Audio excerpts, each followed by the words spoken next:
अस्सलाम वालेकुम students.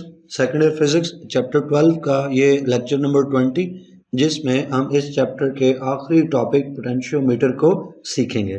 Students, हम इस लेक्चर में पोटेंशियोमीटर को डिफ़ाइन करेंगे, इसका प्रिंसिपल देखेंगे, वर्किंग का जिक्र होगा, स्ट्रक्चर के साथ रेफ़र करेंगे और लास्ट में एप्लीकेशंस भी, जो और एप्लीकेशंस हैं पोटेंशियोमीटर की, उनका जिक्र भी होगा।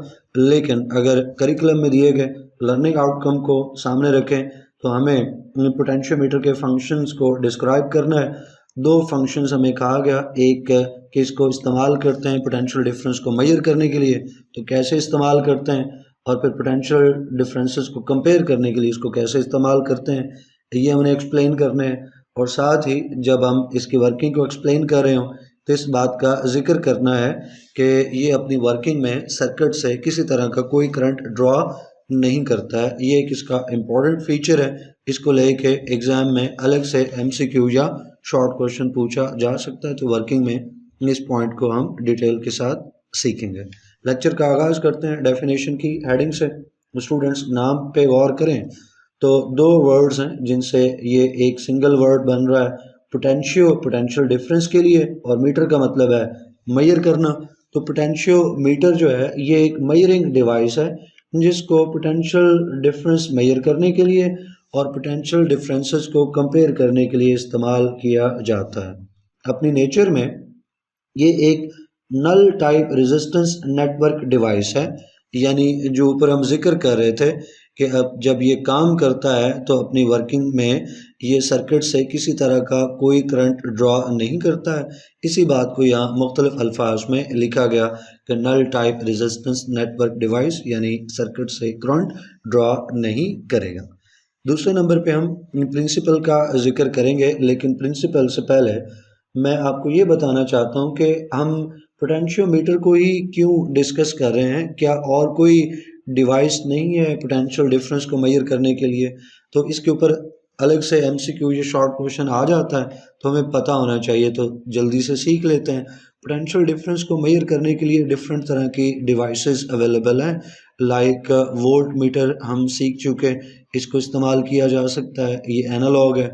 फिर डिजिटल वोल्ट मीटर स्टूडेंट्स, ये भी अवेलेबल है, बहुत अच्छा है, इसको भी इस्तेमाल किया जा सकता है। इसके साथ एक और डिवाइस है जिसको कैथोड रे ऑसिलोस्कोप कहते हैं, इसको इस्तेमाल कर सकते हैं। और इस लेक्चर में हम ज़ाहिर है पोटेंशियोमीटर का जिक्र तो करने जा रहे हैं, पढ़ने जा रहे हैं, तो पोटेंशियोमीटर को इस्तेमाल किया जाता है। बाकियों को क्यों इस्तेमाल नहीं कर रहे, कर तो सकते हैं, पोटेंशियोमीटर को क्यों प्रेफर करते हैं, इसके ऊपर आपसे क्वेश्चन पूछा जाएगा, तो मैं आपको इसकी वजह बताता हूँ। वोल्ट मीटर जो है ये एक अच्छा इंस्ट्रूमेंट हो सकता है, लेकिन इसकी एक्यूरेसी जो है वो रिलेटिवली उतनी ज़्यादा नहीं है। ये इसकी एक्यूरेसी जो है वो कम है, तो आप कह सकते हो कि लो एक्यूरेसी है इसकी, इसलिए इसको जहाँ एक्यूरेट हमें पोटेंशियल डिफरेंस चाहिए वहाँ पे volt meter, analogue volt meter इस्तेमाल नहीं हो सकता। डिजिटल वोल्ट मीटर, अच्छा एनालॉग में एक और बात बता दूं कि अगर आप इसको एक्यूरेसी बढ़ाना चाहते हैं तो आप वोल्ट मीटर की जो रेजिस्टेंस है वो बढ़ाते जाएंगे, इनफाइनाइट रेजिस्टेंस आपको हासिल करना पड़ेगी वोल्ट मीटर को एक्यूरेट बनाने के लिए, जो अच्छा खासा मुश्किल काम है, ये भी एक रुकावट है। डिजिटल वोल्ट मीटर जो है ये बहुत एक्यूरेट है और ये भी सर्किट से कोई करंट ड्रॉ नहीं करता है। फिर इसको इस्तेमाल क्यों नहीं कर रहे, CRO में भी यही चीज़ है कि CRO भी सर्किट से करंट ड्रॉ नहीं करता है, एक्यूरेसी बहुत ज़्यादा है, तो फिर इन दोनों को क्यों नहीं इस्तेमाल करते, करते हैं, ज़्यादा इस्तेमाल नहीं करते, प्रेफर नहीं करते, क्योंकि ये दोनों अच्छे खासे एक्सपेंसिव हैं, महंगे हैं। और फिर दूसरा ये है कि इनको इस्तेमाल करना जो है वो भी अच्छा खासा मुश्किल है, तो हम कह सकते हैं डिफ़िकल्ट टू ऑपरेट या डिफ़िकल्ट टू यूज़। पोटेंशियोमीटर की जहाँ तक बात है तो इसमें एक्यूरेसी वाला मसला जो है वो हल हो जाता है, इसकी एक्यूरेसी काफ़ी ज़्यादा है, हाई एक्यूरेसी है, क्योंकि सर्किट से ये कोई करंट ड्रॉ नहीं करता है। फिर ये लो कॉस्ट है, लो कॉस्ट मतलब है सस्ता है, इनएक्सपेंसिव है। फिर ये इजी टू यूज़ है, इसको इस्तेमाल करना जो है वो कोई मुश्किल नहीं है, आसानी से इसको इस्तेमाल किया जा सकता है। तो अपने इन फीचर्स की वजह से हम प्रेफर करते हैं पोटेंशियोमीटर को over other three measuring devices for the same purpose.